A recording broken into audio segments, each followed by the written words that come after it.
Estou de volta com mais um quadro. Vamos ver. Agora é o quadro das contas de compensação.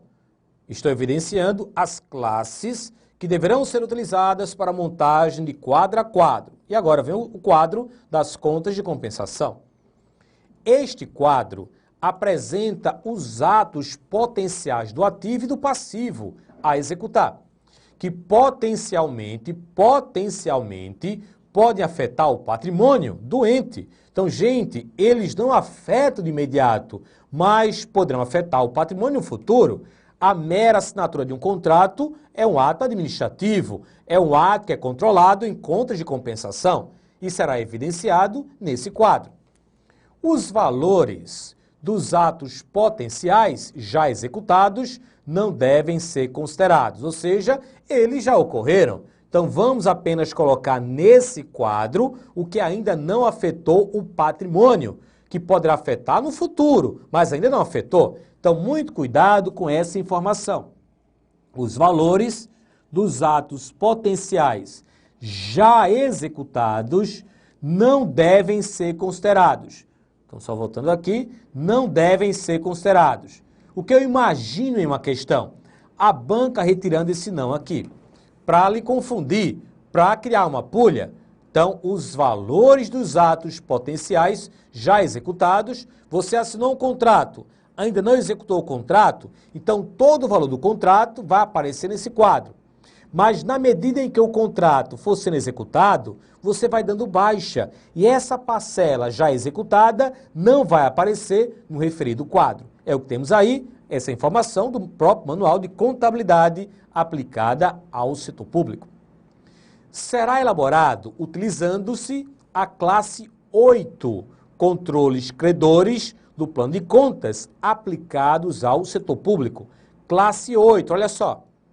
Controles credores é a classe a ser utilizada para a montagem desse quadro. Mais um quadro do superávit barra déficit financeiro. Como nós já aprendemos, né? Este quadro apresenta o superávit barra déficit financeiro apurado conforme o parágrafo 2º do artigo 43 da Lei número 4320/64. Então aí não temos classes para a montagem desse quadro, apenas as fontes de recursos. Então é o único quadro que não é montado obedecendo a classes do plano de contas, apenas os valores. Bem, gente, ao final da elaboração de cada um desses demonstrativos, balanço orçamentário, balanço financeiro, balanço patrimonial, a legislação determina que aquelas situações que não foram bem esclarecidas, que aquelas situações que exigem uma informação adicional sejam complementadas. Essa complementação ela é obrigatória, é uma técnica contábil que é utilizada para deixar mais evidente aquele fato ou aquele ato que aconteceu, explicando métodos, explicando procedimentos, explicando saldos, situações de determinadas contas. Essa obrigatoriedade que acompanha cada uma das demonstrações é evidenciada através das chamadas notas explicativas. Vamos ver. Notas explicativas. Em relação ao balanço patrimonial, deverá ser acompanhado de notas explicativas, em função da dimensão e da natureza dos valores envolvidos nos ativos e passivos. Recomenda-se o detalhamento das seguintes contas. Então, gente, isso aqui pode sim aparecer na prova. Estou destacando aquilo que eu acho que uma banca poderá cobrar, não é? Em relação às notas explicativas do balanço patrimonial, marca aí a alternativa onde a legislação determina o detalhamento de uma conta. Aí você tem como possível resposta créditos a curto prazo e a longo prazo. Então essa nota explicativa, ela vai determinar que crédito é esse, qual o valor no que crédito é esse, qual o vencimento desse crédito a curto prazo ou a longo prazo. Imobilizado, informações que irão detalhar tanto a aquisição quanto ao funcionamento imobilizado. O intangível que é um bem que não tem massa corpórea, vou falar ainda um pouco mais sobre imobilizado e intangível, já que será a base para estudarmos a depreciação e a amortização. Letra D, obrigações trabalhistas, previdenciárias e assistenciais a curto prazo e a longo prazo. Então, o balanço patrimonial, através de suas notas explicativas, vai evidenciar que obrigação é essa, decorre de quê, qual o prazo de vencimento dessa obrigação trabalhista, dessa obrigação previdenciária, dessa obrigação assistencial. Provisões a curto prazo e a longo prazo.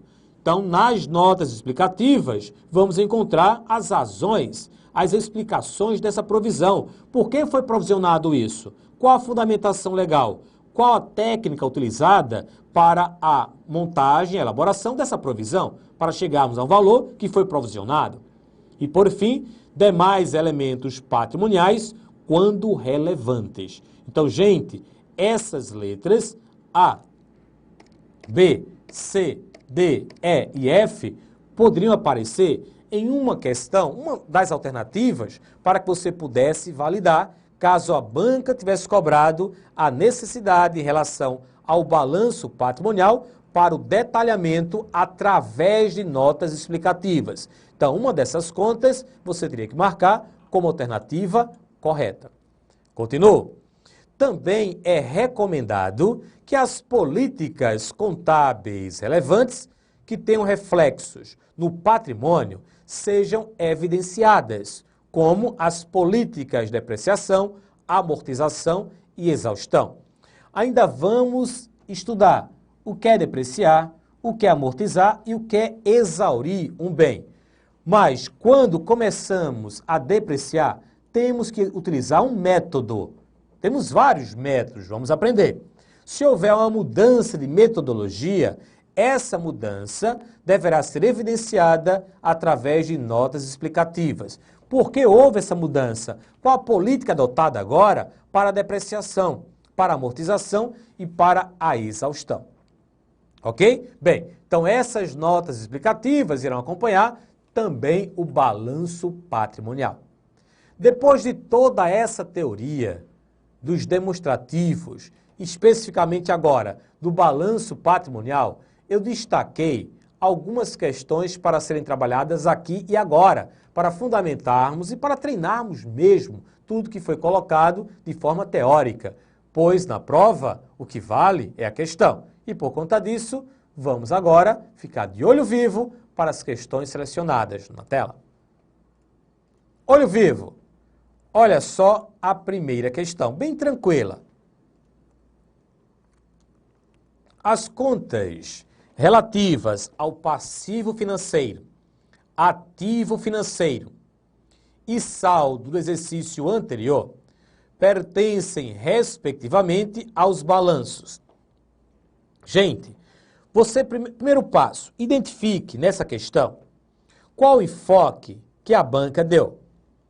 Ora, se ela chamou financeiro, o enfoque que está sendo dado aí é o enfoque orçamentário. Então, no enfoque orçamentário, temos ativo financeiro, temos passivo financeiro. Ora, as contas relativas ao...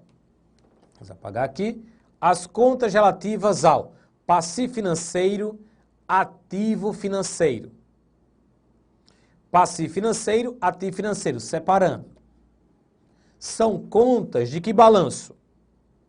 Do balanço patrimonial, não é verdade? Então, você de cara, já aqui, ó, desconsidera a letra B, desconsidera a letra E. Na realidade, passivo financeiro é uma conta, ativo financeiro outra conta. Então, temos passivo financeiro, balanço patrimonial, ativo financeiro, balanço patrimonial. Então, de cara também, você já aqui, ó, desconsidera a letra A. Então, estamos entre as letras C e D. Saldo do exercício anterior.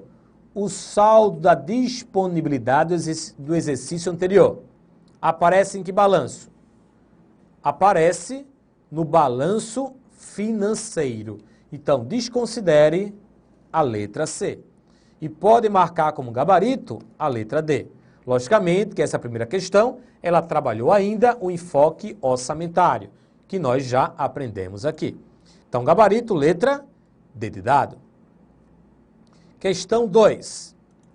De acordo com a estrutura do balanço patrimonial, as cotas em tesouraria serão classificadas como estrutura do balanço patrimonial, cotas em tesouraria. Essa é a conta.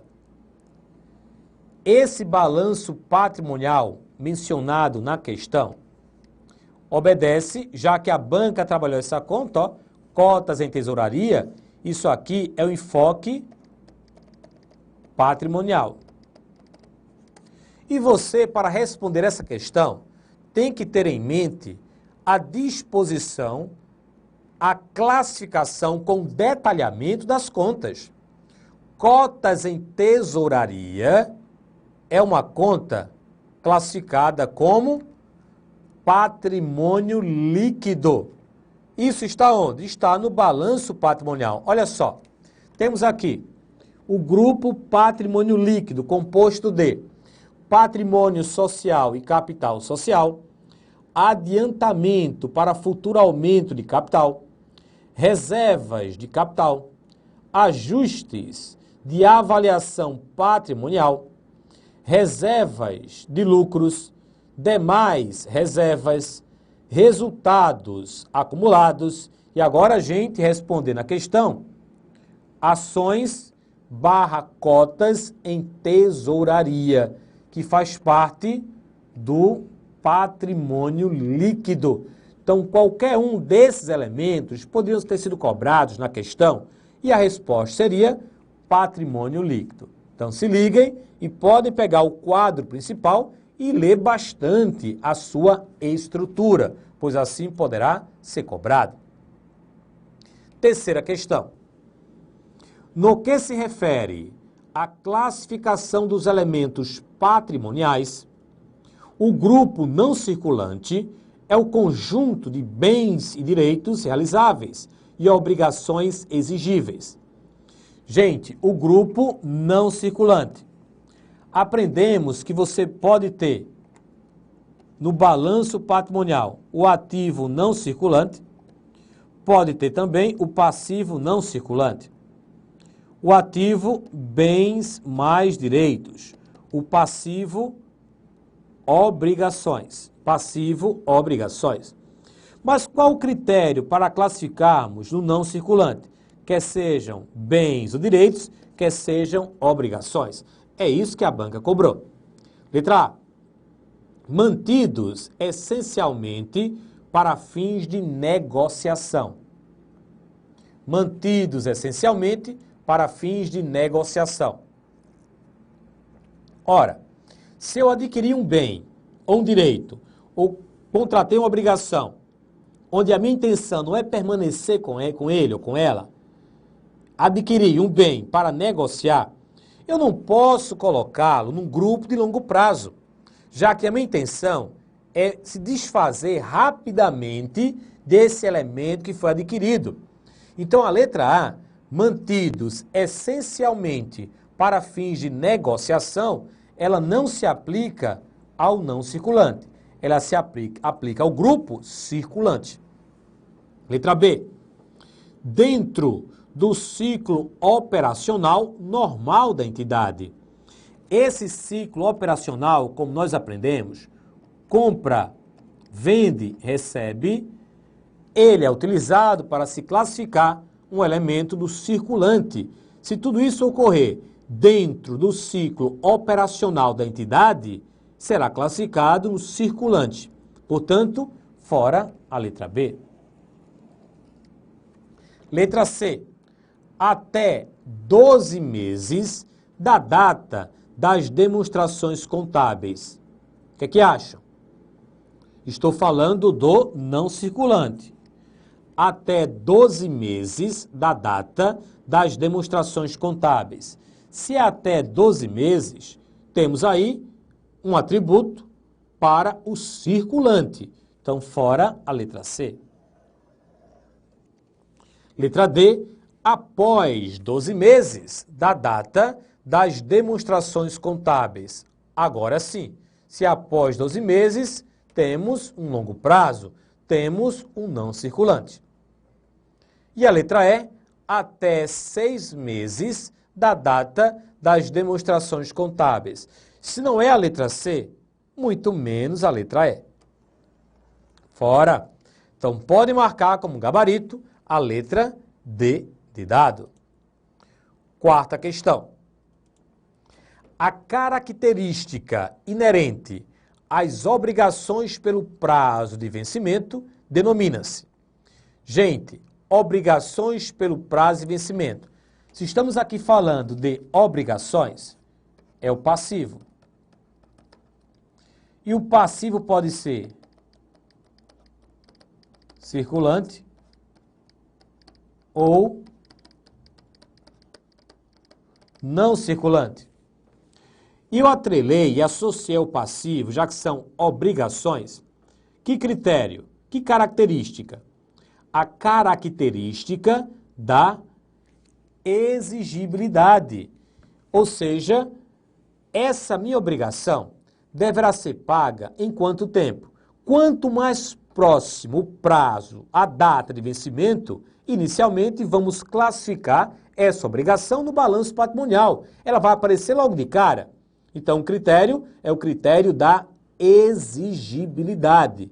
Se a banca tivesse cobrado bens ou direitos, seria a letra B, não é? Critério da convencibilidade. Mas para as obrigações representadas pelo passivo, podendo ser circulante ou não circulante, temos o quê?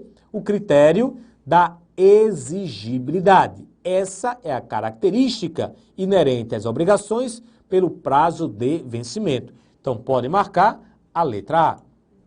Mas, Wilson, o que é convencibilidade mesmo? Liquidez, materialidade e temporalidade. A convencibilidade, eu já expliquei.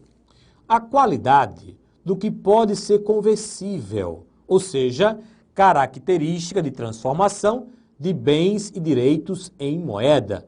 Esse é o critério, essa é a característica das contas do ativo para serem classificadas no balanço patrimonial.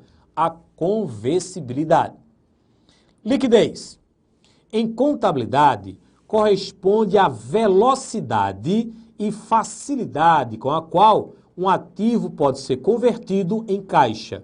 Por exemplo, ouro é um ativo relativamente líquido, pois pode ser rapidamente vendido. Uma instalação fabril não o é. A liquidez também está associada à convencibilidade. Materialidade. Pode se aplicar aos pequenos gastos. Valores inexpressivos de contabilidade podem ser registrados de forma mais simples, adequada às necessidades da entidade, sem prejuízo da qualidade das demonstrações contábeis. Então, pelo critério da materialidade, você vai ter maiores cuidados para registrar um elemento no balanço. Se o seu valor for inexpressível, não há tanta necessidade de classificá-lo, de registrá-lo e evidenciá-lo no balanço como se registra um elemento de grande valor, de grande relevância. Então, é a materialidade. E, por fim, a temporalidade, que é a tabela de temporalidade. É o instrumento com o qual se determina o prazo de permanência de um documento em um arquivo e a sua destinação após este prazo, pois existem documentos que devem ser guardados por mais tempo, como os relacionados às áreas contábil, fiscal, financeira e pessoal. E assim analisamos todas as alternativas da questão de número 4. Questão 5. No balanço patrimonial, um item classificado como ativo intangível é. Então, gente, o ativo ele pode ser tangível ou pode ser intangível. O ativo tangível é aquele que apresenta massa corpórea. É aquele que você pode pegar, tem massa física. Já o ativo intangível, ele não tem massa corpórea, mas, modernamente, pelas novas regras, vamos registrar também nos demonstrativos o ativo intangível. Partindo dessa explicação, a banca, no balanço patrimonial, o item classificado como ativo intangível é, letra A, softwares integrantes de hardwares. E aí? Isso software eu não posso pegar. Mas cuidado, como ele é peça integrante daquilo que você pode pegar, ele vai ser transformado em ativo tangível. Então ele passará a ser um ativo tangível, um software integrante hardware. Você não pode tirar esse software do hardware, caso contrário, não teremos o funcionamento. Então teremos o que aí? Uma incorporação desse ativo intangível em um ativo tangível, transformando esse software também no ativo tangível. E é por isso que não marcamos a letra A. Letra B, títulos e valores mobiliários. Então, também é um ativo que não tem massa corpórea. Fora a letra B. Mas o papel não é a massa corpórea, não. Não se representa pelo papel. Letra C, direito de uso de imóveis. Perdão, letra B é um ativo tangível. Letra C, direito de uso de imóveis. Já o direito, você não o materializa em nenhuma forma. Então, o direito de uso de imóveis é um ativo intangível. Pode marcar, letra C. Participações permanentes em empresas, também representado por documentos. Participações permanentes em empresas. Ativo tangível, desconsidere. Créditos de transferências a receber, também é um ativo tangível. Fora a letra E. Marque como resposta a letra C, direito de uso de imóveis. Atenção! Para responder às questões de números 5 a 7, considere a data do balanço patrimonial de determinada entidade do setor público. 31 de dezembro de 2013. Classifique as contas patrimoniais em ativo e passivo circulante e não circulante. E utilize a equação patrimonial nos termos das normas brasileiras de contabilidade aplicadas ao setor público. Então, gente, a primeira dica. Tenham muito cuidado e prestem bastante atenção quando a banca, na sua assertiva, ela evidenciar uma data. No caso aí dessa questão, das questões de 5 a 7, a data evidenciada qual foi? 31 de dezembro de 2013. Então, esse será o nosso referencial. Vejam que essa questão está regulada pelas normas brasileiras de contabilidade aplicadas ao setor público. Tanto é verdade que foi dito aqui, circulante e não circulante. Determina também a questão que se utilize a equação patrimonial. Ora, você tem o somatório do ativo circulante com o ativo não circulante, que faz o ativo. Você tem o somatório do passivo circulante mais o passivo não circulante, que resultará no passivo. A diferença entre esses dois somatórios é o que chamamos de patrimônio líquido. Essa é a equação patrimonial, é a equação fundamental da contabilidade. Então já sabemos que o nosso referencial será 31 de dezembro de 2013. A banca, a questão, trouxe esses dados aqui. Contas do ativo e passivo. Aí você tem fornecedores, valor em reais, 90. Data de realização dos ativos e das obrigações exigíveis. Essa realização dos ativos é a conversibilidade. E Obrigações exigíveis para o passivo é a exigibilidade, como nós aprendemos. Então, para fornecedores, que é uma obrigação, né? Fornecedores é uma obrigação. Vou já colocar aqui, ó, fornecedores é uma conta do passivo. Até 31 de dezembro de 2014. Créditos a receber. Créditos a receber é uma conta do ativo. Valor 220 após 31 de dezembro de 2014. Caixa e equivalente de caixa.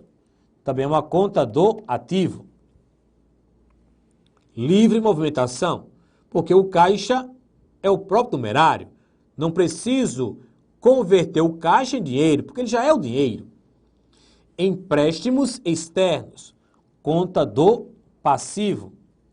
140 após 31 de dezembro de 2014. Créditos tributários a receber. Se eu vou receber, é um direito. E se é um direito, é uma conta do ativo. 150 até 31 de dezembro de 2014. Empréstimos e financiamentos internos. 160 após 31 de dezembro de 2014. Se é um empréstimo, se é um financiamento, é uma conta do passivo. Obrigações trabalhistas. Valor 60 até 31 de dezembro de 2014. Obrigações, conta do passivo. Dívida ativa tributária, 180, após 31 de dezembro de 2014. A dívida ativa é um direito a receber para a entidade pública. Portanto, é uma conta do ativo. Provisão para riscos trabalhistas. Provisão para riscos trabalhistas. Essa provisão para riscos trabalhistas é uma conta do passivo. Após 31 de dezembro de 2014. Investimentos e aplicações temporárias, no valor de 50 até 31 de dezembro de 2014. É uma conta do ativo. Então, gente, essas datas, esses períodos que estão aqui, eles deverão se relacionar a quê? A conversibilidade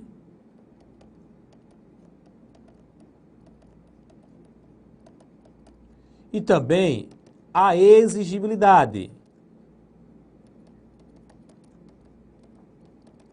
Contas do ativo, conversibilidade.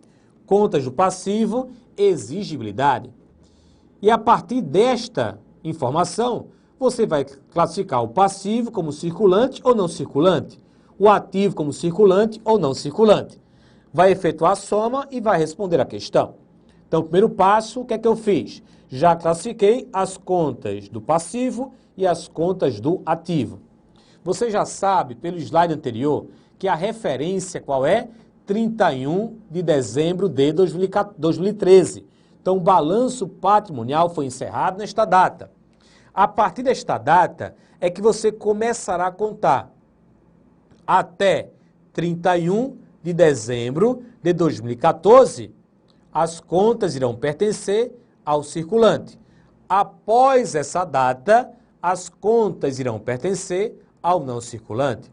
E observando agora, você já está entrando ou já está começando a responder a questão. Bem, foi dado pela banca, foi cobrado na questão. Questão de número 5. O ativo circulante e não circulante do balanço patrimonial somam, respectivamente, em reais. O ativo circulante e não circulante do balanço patrimonial somam, respectivamente, em reais. Gente, você vai pegar aquela tabelinha que já está toda maceteada e vai separar agora o que é circulante e o que é não circulante, tanto para o ativo quanto para o passivo. Faça isso, responda a questão, que daqui a pouco eu trago a resposta para você, o gabarito. Até já.